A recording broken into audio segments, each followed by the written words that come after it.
"Pack your things, old man. This isn't your house anymore." That's what my son-in-law said to me. He was standing in the middle of my living room in his $300 loafers, grinning like he'd already won. My daughter stood behind him with her arms crossed, not looking at me. She was looking at the walls, measuring them with her eyes. They had no idea that the tired old man in the cardigan, the one they thought was one bad month away from food stamps, had a net worth of $11 million. I just nodded, went to the kitchen, poured myself a cup of coffee, and smiled into the cup where they couldn't see it. Let me back up. My name is Gerald Whitmore. I'm 64 years old. I spent 31 years as a civil engineer for the county, built bridges and drainage systems and retention ponds that nobody ever thought about unless they stopped working. I retired early, not because I had to, but because I'd been quietly investing since my late 30s. Index, a few rental properties in central Tennessee. One commercial strip mall that I bought for a song when the market dropped in 2009 and sold a decade later for 4 times what I paid. Nothing flashy. Nothing that would make the news. Just slow, patient, boring money building itself in the background while I drove a used pickup and packed my lunch and let people assume whatever they wanted to assume. My wife, Carol, she was the one who kept me honest about it. She used to say, "Jerry, the best kept secret is a full bank account and a quiet mouth."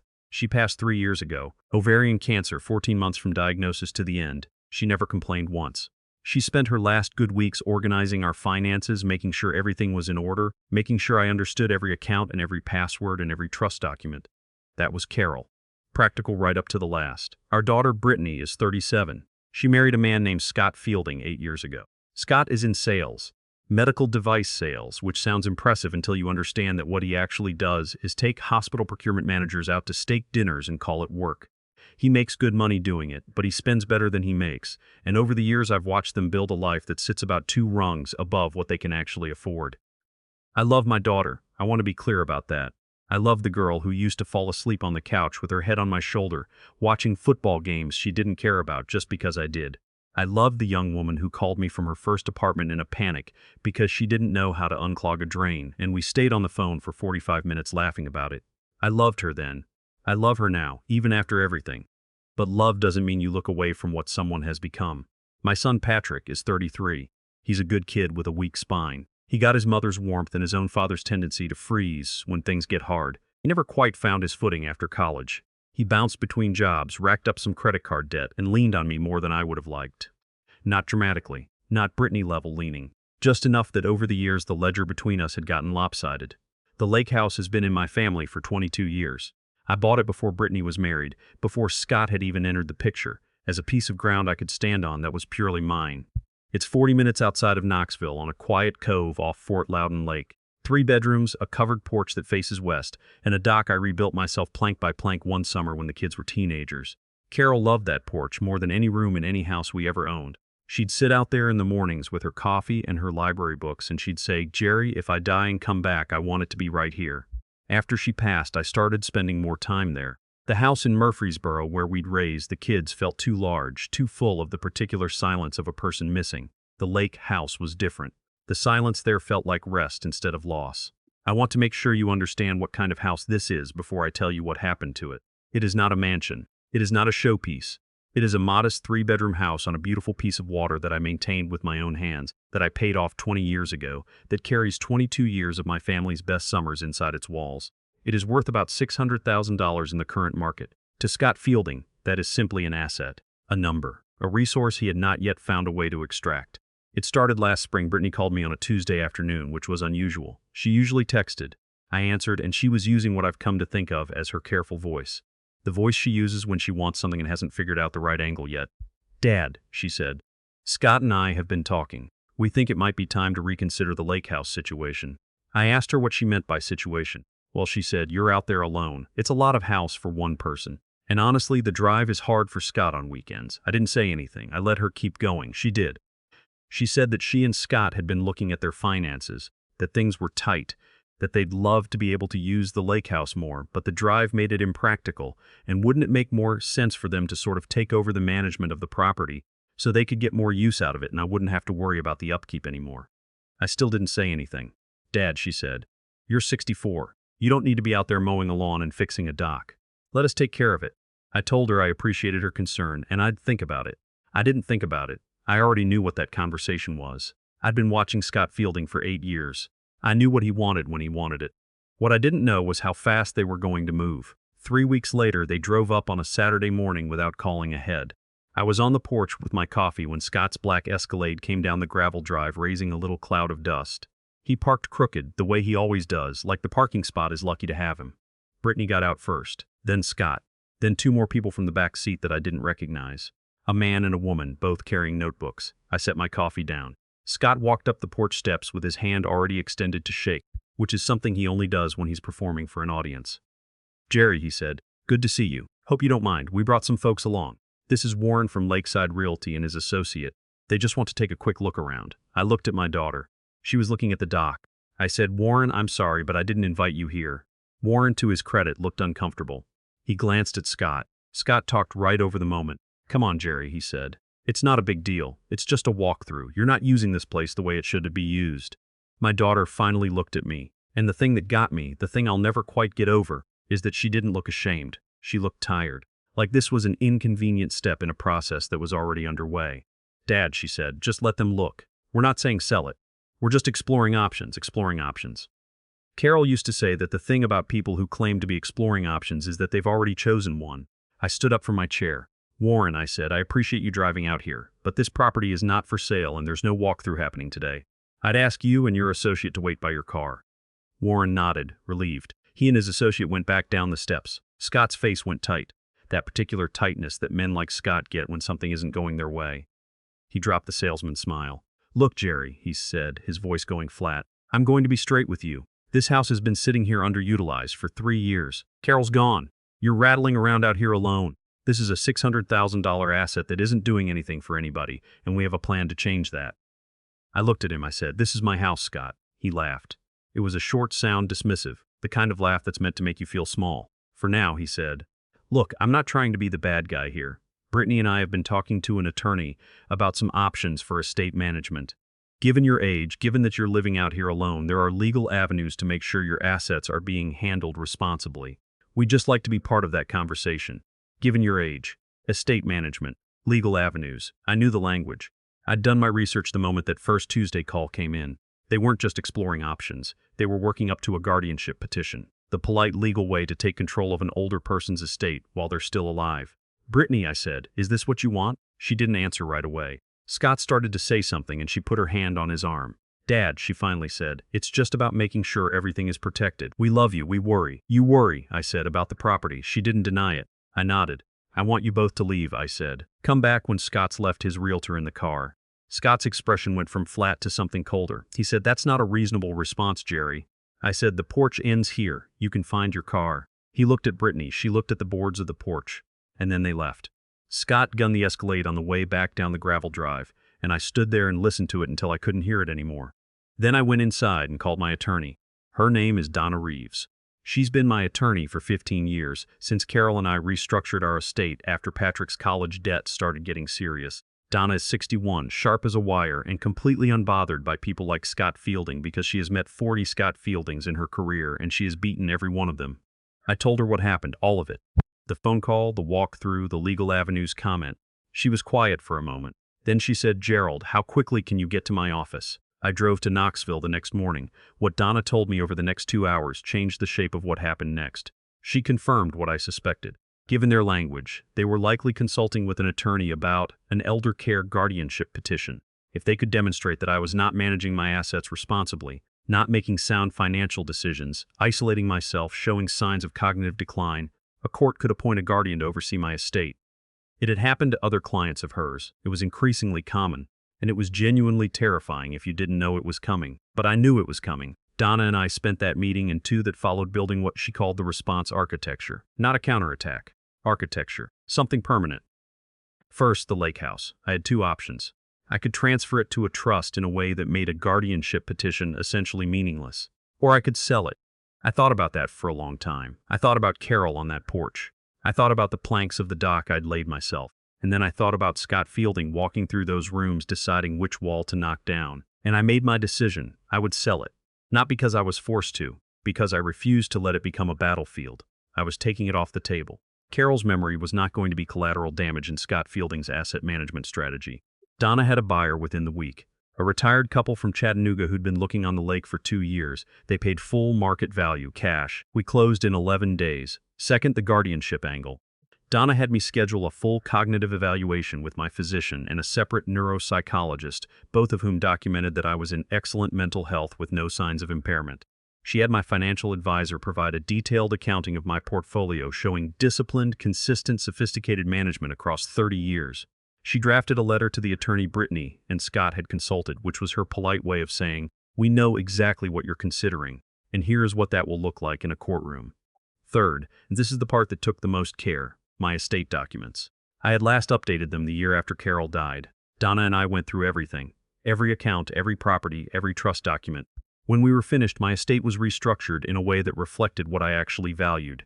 What I had actually learned, Patrick. My son who had been weak when it mattered, who had gone quiet when I needed someone in my corner, but who had not plotted against me and had not walked a realtor through my living room on a Saturday morning. Patrick got a call from me about a week into this process. I told him what had happened. Not to recruit him, not to build a coalition, just because he deserved to know. He was silent for a long time. Then he said, "Dad, I'm sorry, I should have called you sooner. I heard them talking about this months ago." He should have. But he's my son, and being right isn't always the most important thing. Now for the part I'll admit I enjoyed. Brittany and Scott didn't know any of this had happened. They were, I imagined, at home running their playbook, perhaps consulting with their attorney about next steps, perhaps allowing themselves a small, confident feeling that the process was in motion and the old man would come around. They found out about the lake house the way you find out about things you didn't see coming. All at once. Brittany called me on a Wednesday morning. I was in Knoxville at my financial advisor's office. Her voice had a different quality than usual. Tighter. "Dad," she said. I was looking at the county property records. I let the silence sit. "The lake house," she said. "It shows a transfer." "That's right," I said. "You sold it?" She sounded genuinely stunned, like the ground had moved under her feet. "When? To who?" "A couple from Chattanooga," I said. "Closed 10 days ago, Dad." Her voice cracked at the edges. "Dad, you can't just. That house has been in our family for." I let her finish. I said, "It's been in my name for 22 years, which means it was mine to sell." She shifted. Her voice hardened. "Scott said this is exactly what he was worried about. This is impulsive decision-making, Dad. This is the kind of thing we were trying to protect you from. You just sold a $600,000 property without even talking to us." I said, "I didn't need to talk to you. It was my property." She said, "We're calling the attorney." I said, "Donna is expecting that call. She's already prepared." Silence. Then, "Who's Donna?" "My attorney," I said. "Who I've had for 15 years. You have an attorney?" Her voice went flat with a different kind of surprise. "Of course I do," I said. Another silence. Longer. I said, "Brittany, I need you to hear me. Not Scott, you. Are you somewhere he isn't right now?" She hesitated. Then, "Yes." I said, "I know what you two were planning. I know about the guardianship consultation. I know which firm you contacted. Donna knows too, and she's already filed a preemptive response, documenting my full cognitive and financial health. If you and Scott pursue that petition, you will lose. It will cost you, and it will be on record." I could hear her breathing. I said, "I'm not telling you this to threaten you. I'm telling you because you are my daughter, and you deserve to know exactly where things stand before Scott talks you into another step." She didn't say anything for a long time. Then she said, very quietly, "He said it was the right thing to do.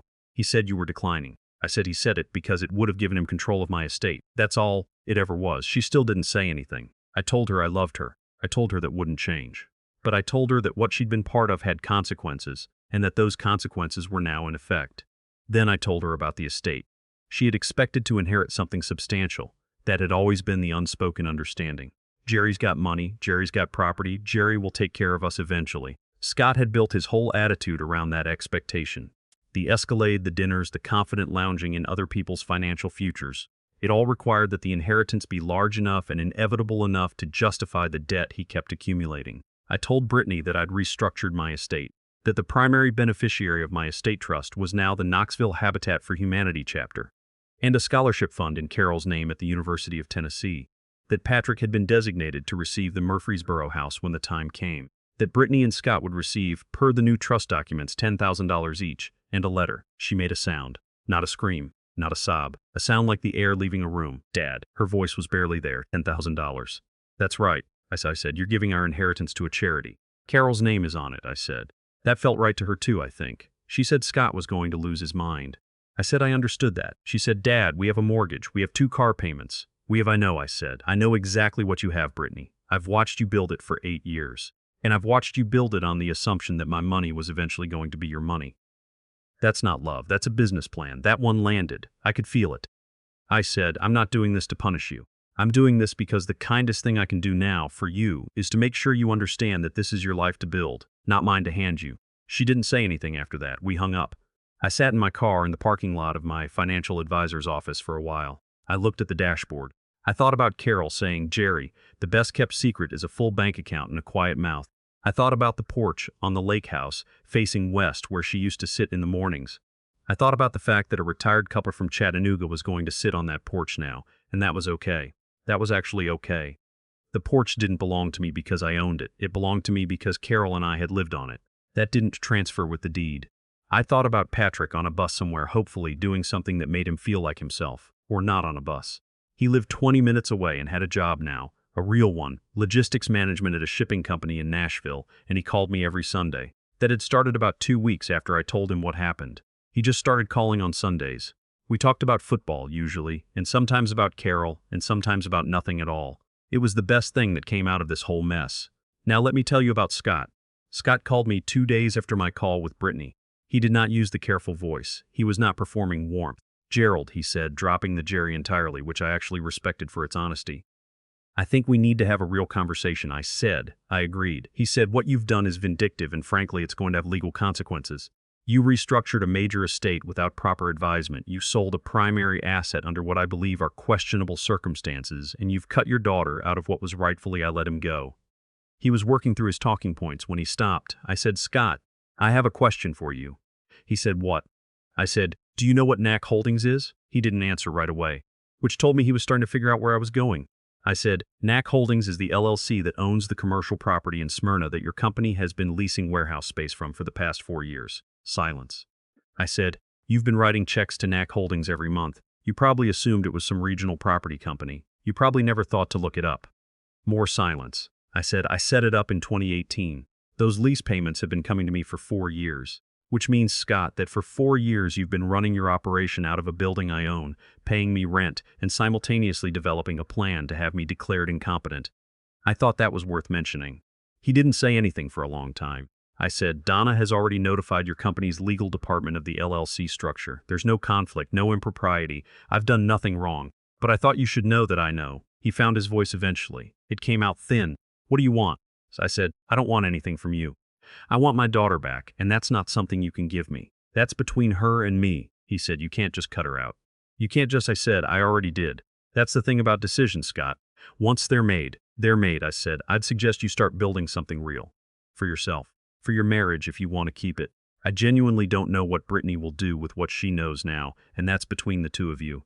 But the plan, the one you built on my money that you hadn't earned yet, that plan is over." I hung up. That evening I drove out to where the lake house used to be mine. I didn't go down the drive. I just parked on the road above the cove for a little while and looked at the water through the trees. The light was going orange over the ridge on the far side. Carol's favorite hour. I sat there for maybe 20 minutes. Then I drove home. Here's what I know at 64.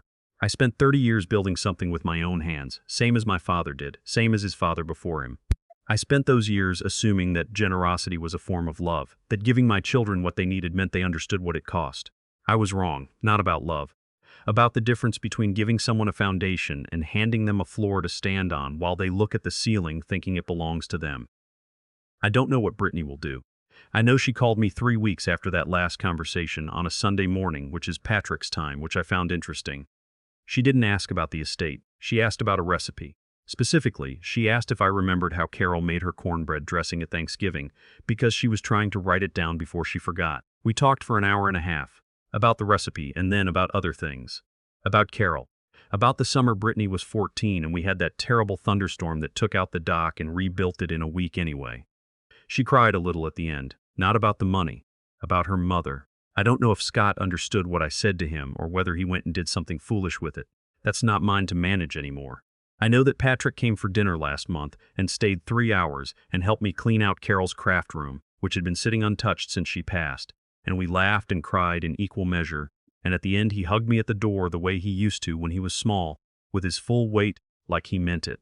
I know that there's a scholarship in Carol's name now at the University of Tennessee, and that the first recipient was announced last month, a girl from Chattanooga who wants to be a civil engineer.